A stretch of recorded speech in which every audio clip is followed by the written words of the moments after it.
Presiding Officer, my Scottish Green colleagues and I were delighted to vote for Humza Yousaf as our next First Minister. This follows on the unanimous decision by our party council yesterday to continue with the Bute House agreement between the Scottish Greens and the Scottish Government.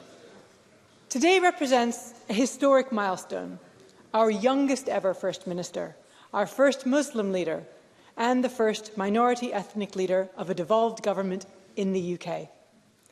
It also represents the continuation of our historic agreement, which brought Greens into government for the first time in the UK.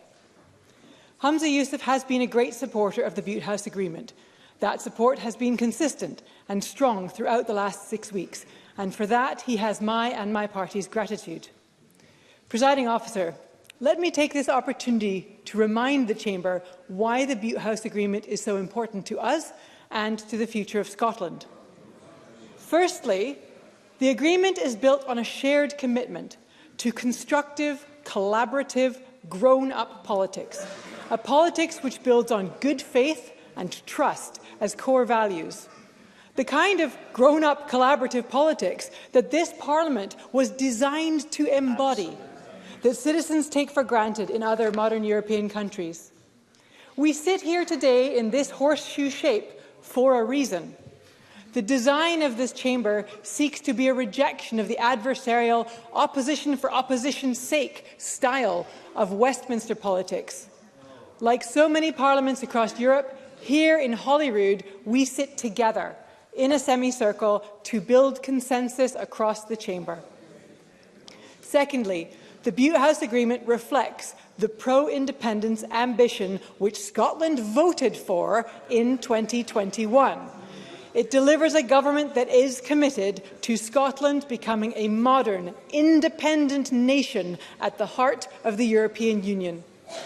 I look forward to the two parties of government continuing to build and make that case.